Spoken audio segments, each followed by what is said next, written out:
If at first you don't succeed, try again. The Winnipeg Jets are going to have to live up to this mantra, facing the Edmonton Oilers for the second time this season.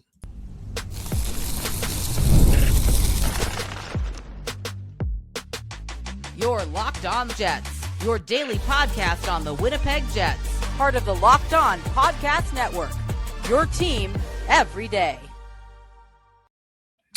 Hey friends, and welcome to tonight's episode of Locked On Winnipeg Jets, part of the Locked On Podcast Network, your team every day.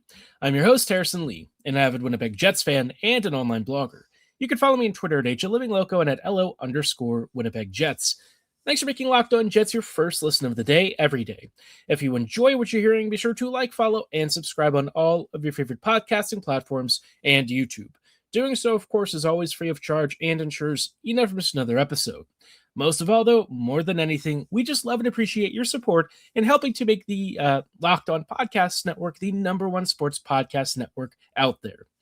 Tonight's show, we have some things to chat about. The Jets are going to rematch against the Edmonton Oilers. Remember, last time we lost 3-1, but the game actually wasn't bad. You know, it was a fairly decent outing from Winnipeg, all told, but they still lost 3-1. So, moral victories, right? That tends to be, I think, what a lot of us have sort of settled for these days.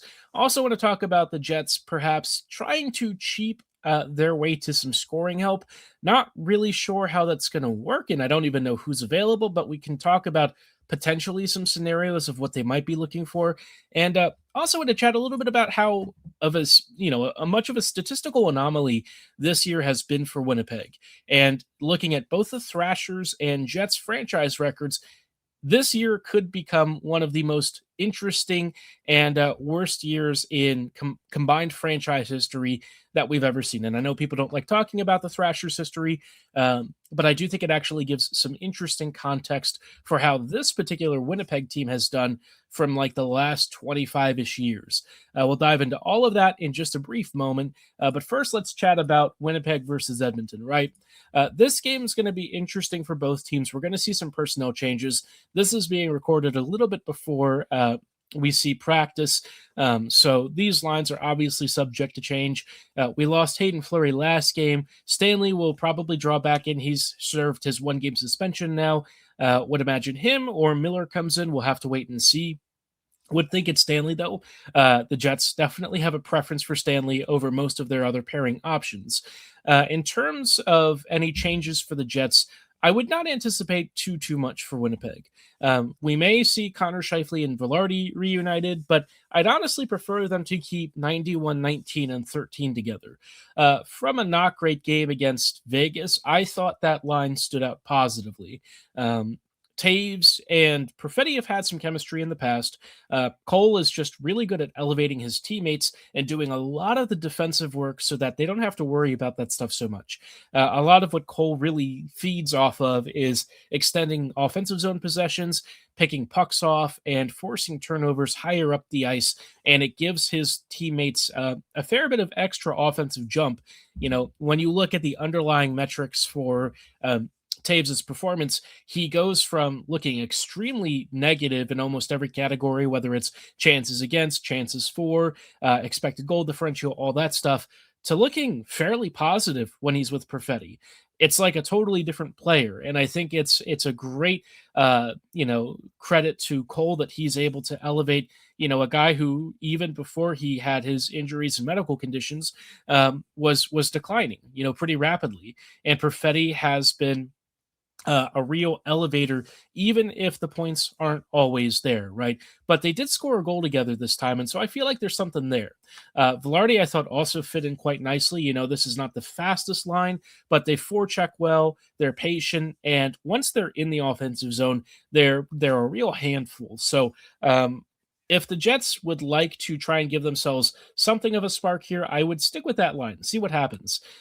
Ordinarily, I would have suggested maybe Lowry in place of Taves, but 17 has not been himself this year. He has bursts where he looks like it, but on the whole, right, I think that hip surgery is still kind of lingering. And at his age, early 30s, it can take a while before you start to really feel normal, sometimes a full year or so after your rehab. I wouldn't anticipate Lowry being back to normal Lowry stuff maybe until next season. We'll have to wait and see how that all sort of shapes out. Again, he has those flashes, but I think the sort of dominant Lowry that we're usually used to hasn't been there at the level that I think people were maybe hoping for. Otherwise, I'd expect very few changes. Koepke may come back in for Pearson.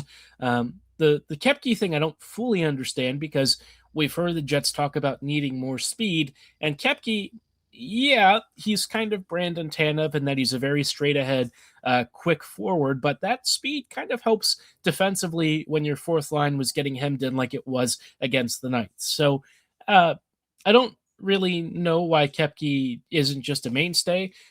In terms of his fourth line work, I think he's probably one of the few guys that I come away reasonably impressed with most shifts. So, I don't think the rotation really is necessary there, but I get it, right? Pearson's also Scheifele's friend, so that probably has some bearing on the relationships aspect of all of this. For the Oilers, they will have to make a change. Adam Henrique likely got injured against the Preds, so there's a chance he's not going to be good to go. Otherwise, though, you're probably looking at something like RNH, McDavid, and Hyman as your first, Podkolzin, Draisaitl, and maybe Kapanen on your second. We'll have to see how the Henrique injury maybe reshapes this. Then you've got Howard, Henrique, if he's good to go. Not sure that he will be. And then Roslovic on your third. And finally, Janmark, Lazar, and Savoy on your fourth. On the back end, you've got Ekholm and Bouchard, Nursen, Regula, and then Stastny and Emberson.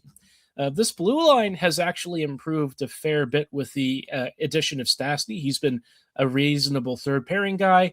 The second pairing is where they tend to bleed a lot of chances, but Nurse offensively can still pound the puck. So it's not really a guarantee that you can take advantage of maybe some of the defensive deficiencies that this group has. And I think the bigger question for the Jets is, can you actually get to the goaltending? Past couple of games, Winnipeg has scored more goals, but they've still found ways to lose. And I think that remains really one of the big enduring messages of this team is that Winnipeg just can't seemingly do much right. Even when they play well, even when they score goals, even when they do a lot of the details, things that you'd want in a game, they still find ways to lose. I think Velarde described it very clearly. It's not the first time we've heard that said about this team. And I would not anticipate that necessarily changing for this one. Not that I think people are really rooting for wins, but, this is now tied for the longest combined franchise streak between the Thrashers and Jets, 10 winless games. Will the Jets make it 11? I think that there's a fair chance of that. I wouldn't be shocked if the Jets do come out with a win, but I'm just not expecting it. One of the big things that's definitely been a problem for the Jets lately is the PK. And, with Winnipeg taking a lot of penalties, this Oilers team is probably one of those squads that's fairly automatic when the power play rolls around. You know why. You've seen McDavid and Draisaitl do their thing.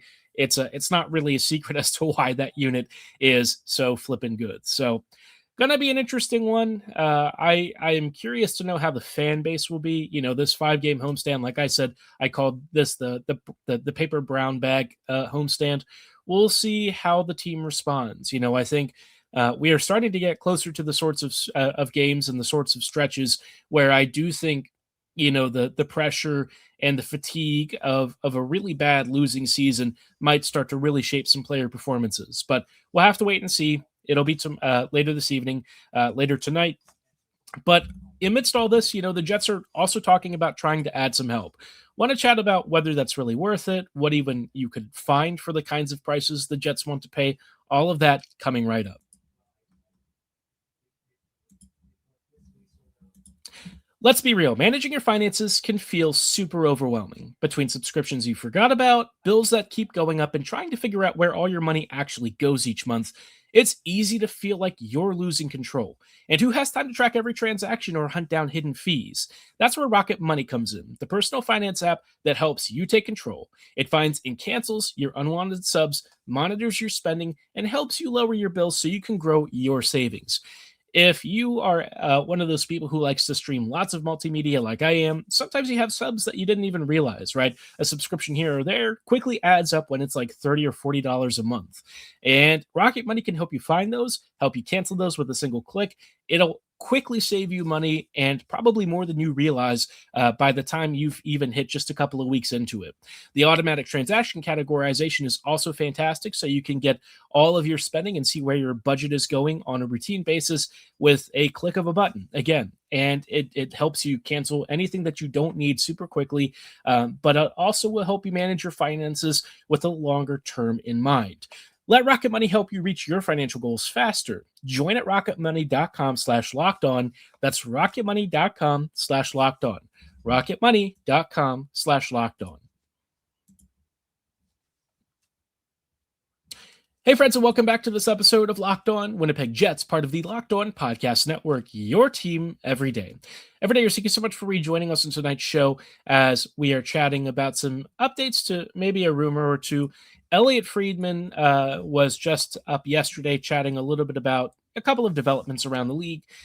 One of the things that he said, and people have kind of come at Elliott saying that he's always guessing and stuff. But listen, Friedman is one of those guys where when he says something about the Jets lately, I really do pay attention.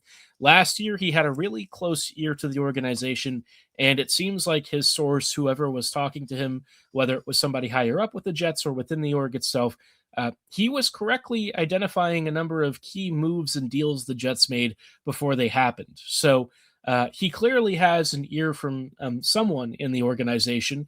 And because of that, I've given a lot more credence to his suggestions and things. And one of the things that he was talking about is the Jets not really wanting to spend assets for goal scoring. They are maybe looking for somebody to breathe some life into the lineup, but they don't want to spend for it. He said not a first or second round sort of asset, but a depth player for some depth picks. And that's kind of where I just don't really understand what the Jets want out of this, right? If you want a breath of fresh air, just look more at the Moose. Now, the reason the Jets don't want to do this is because it would necessitate some bigger waiver moves, and they might not really believe in the guys that are playing down with the Moose. I think that's perhaps the biggest problem for them. They don't like the Moose kids, which I think is interesting because I'm very convinced that the way that the Moose are run is actively inhibiting the success of a number of their young prospects. I wouldn't say this if everyone on that team was doing, different levels of performances, right? Would the veterans be outperforming the kids? But basically, the whole team has seen all of their offensive production by history decline. Di Giuseppe and Dewar and Fagemo have all been more proven successful scorers, some of which have been on Calder Cup winning teams, mind you, and they have seen some of their scoring rates have joining the Moose this year. That is pretty much across the board. So I really don't buy that it's that it's the prospects that are necessarily the problem. I think the Manitoba Moose are an issue, and I think the coaching there is kind of torpedoing some of the development and production of a lot of their young talents. That's a more philosophical and perhaps organizational conversation for another day. You've heard me talk about it before. I might want to do a little bit of a deeper dive to see what's going on and kind of talk about where the Moose are proficient and where they're not. But all that to say, I think internally the Jets do have options. And I would think that, a guy like Lambert or Chibrikov, they're not going to cost you assets, but they will force you to waive a vet. And I think that's where the Jets just haven't been willing to make that move. They don't want to piss off the vets. They don't want to irritate them or make them feel unwanted. But here is my central issue with all of this. The NHL is a meritocracy. This is the highest level of the sport. Representing an NHL club is one of the highest honors a professional can have. But it also comes with the highest expectations. And if you aren't able to meet those expectations, you have to be willing to be open to competition for those spots. And Winnipeg has seemingly not been all that open to that. They keep signing veterans to block young rookies. They keep saying that there are opportunities for youth, but unless they are like Kyle Connor level or something, we don't ever see them make the team. And so I don't really understand this illusion of competition that the Jets have set up for themselves. We know that they favor the veterans. We know that they will almost always side with them. And I think that is a real issue for future drafting. If prospects see what the Jets continue to do and realize that there's no realistic path to the NHL in this organization, they're not going to sign here. Some of them are not really going to have a choice, but, the Jets are going to have to avoid any of the college kids because they'll just wait for free agency. Maybe if things had gone differently, we'd be having a different conversation. But right now, the Jets are a bit of a closed book. And I think that's going to be hard to shake for at least a couple of cycles. How the Jets approach their youth group going forward, I think, is really critical to the core of what is going to make this team either a success or a failure going forward. And so adding any of these peripheral pieces, I would be fine if they spent maybe like a 4th or 5th round pick on Tomasino types, right? That's the kind of player that I think you're looking for. Somebody in a Discord I was in maybe mentioned Hendrix Lapierre out of Washington. Guys who are perhaps out of favor, who maybe seem like more of the reclamation project sorts, that's who you'd target. Other than that, I really don't think that there's just a lot out there that I'm interested in. One thing the Jets could do, if they're real serious about adding assets, is maybe taking on a bad contract or two for a season, right? I'm not saying that I would do this wholesale, and you don't want to burn all of your space, but if you think that there's a way to maybe swap some salaries around, take on a bad deal for a year, and perhaps upgrade a pick or two, I would be 100% down with that approach. I think that'd be a very realistic approach. I think it'd be the Jets correctly assessing where they are as a team, and they can still sell it as making a hockey trade. But, deep down, it is helping to bring in some prospects to restock, prospect picks to restock this cupboard. And I think that is where the Jets have some really interesting opportunities. They'll have to move out some money first, I think, to really facilitate that. But, as we approach March and start getting closer to that point, that would be, I think, one of the best uses of the cap space the Jets have.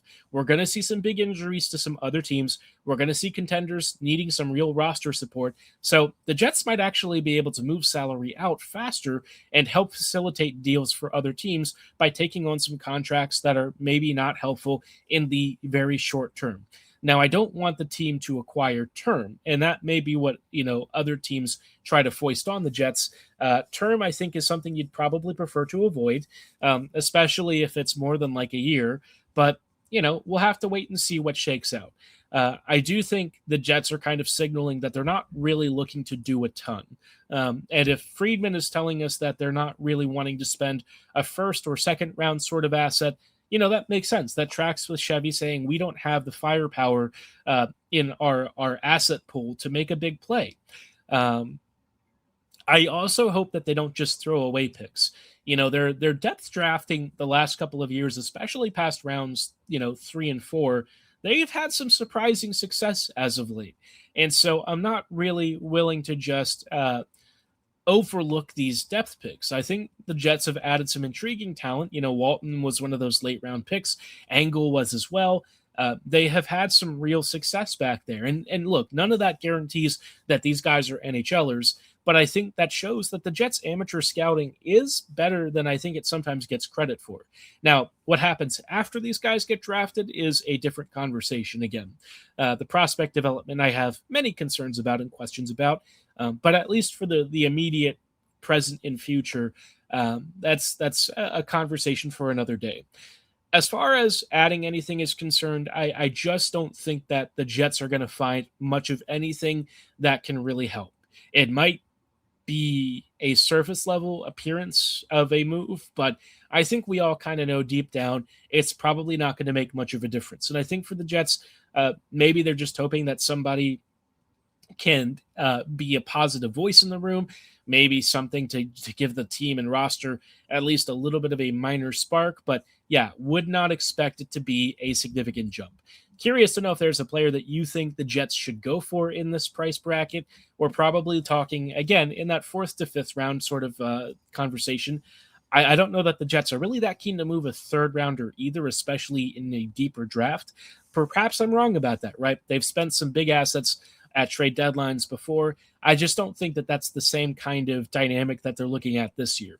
But again, I could be wrong. We'll have to see who they eventually trade for, because I do think they will go shopping, and I do think that they're going to bring in, or at least try to bring in, like 1 to 2 guys. Let me know your thoughts about that in the social media section and comments section of YouTube, or at my social media channels at HL Living Loco on Twitter. In a brief moment, I want to chat about the historic level of this season, which I think has, it is dubiously historic and obviously has some not fun records that are kind of being set for this franchise. But I think it also kind of gives us some context as to where and how crazy unlucky at times this season has been compared to a lot of other Jets Thrasher seasons. We'll chat about that in just a brief moment.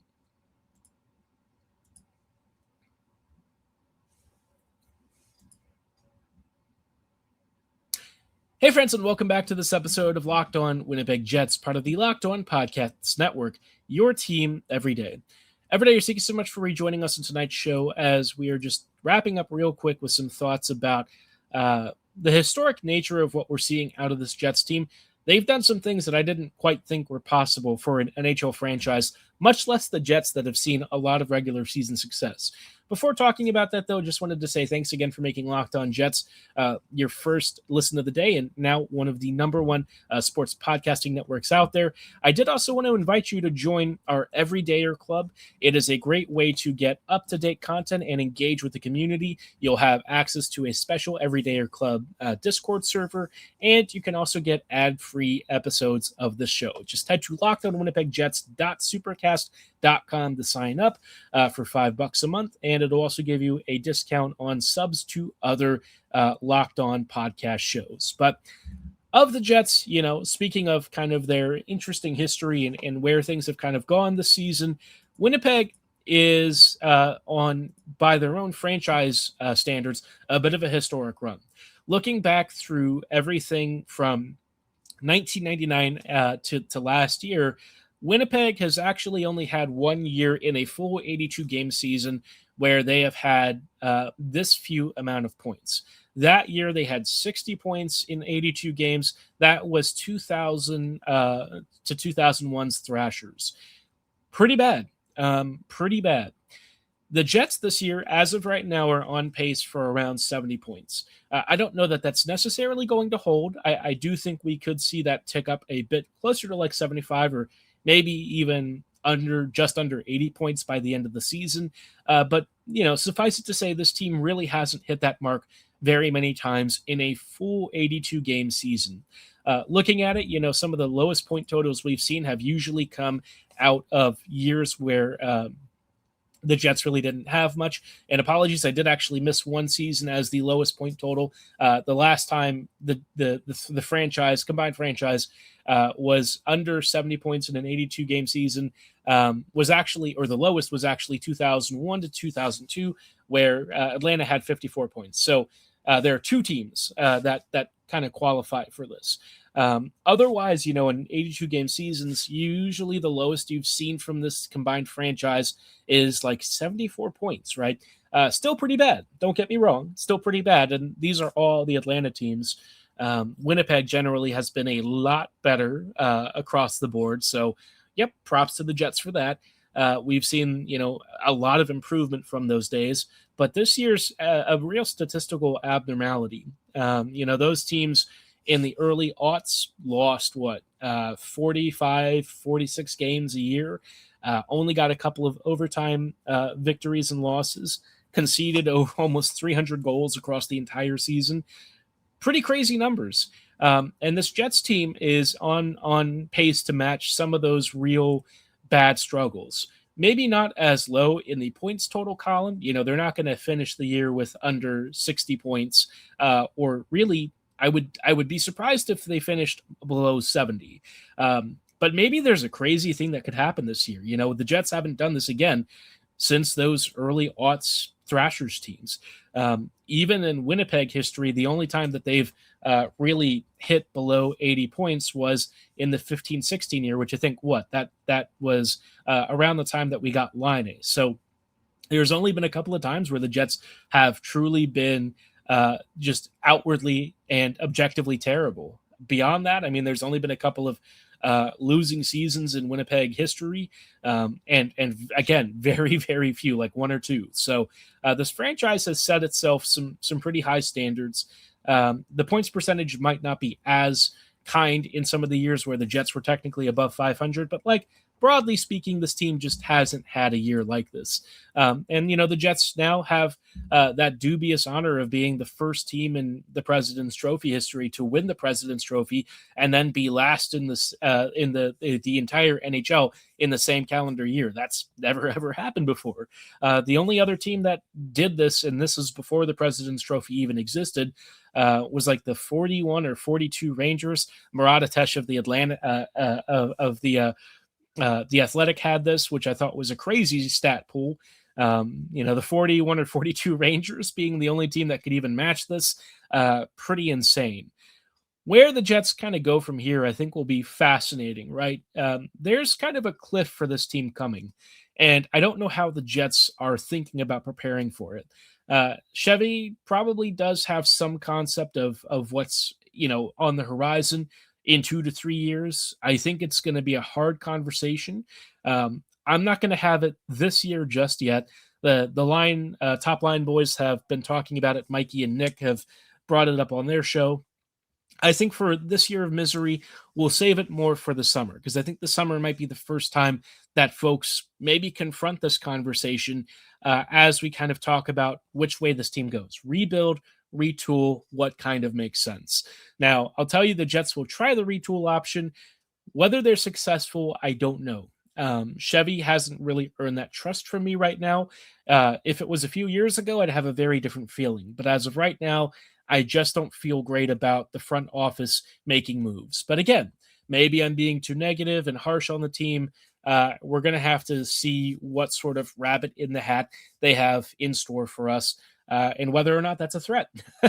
Is that a threat to my sanity? We'll have to just be a little more patient. But I know that for our fan base and for a lot of folks, patience is running out. Folks kind of want some real answers, and it is hard to blame them for that. But would love to hear your thoughts about some of this crazy history from the Jets. What do you think about this year? And do you think Winnipeg will ever have something like this again? Let me know in the comments below or at my social medias at HLivingLoco and at LO_Winnipeg Jets. For tonight's show, though, that's all the time that we've got. I thank you so much for listening. We'll recap Winnipeg versus Edmonton tomorrow. See you then. Have a great night.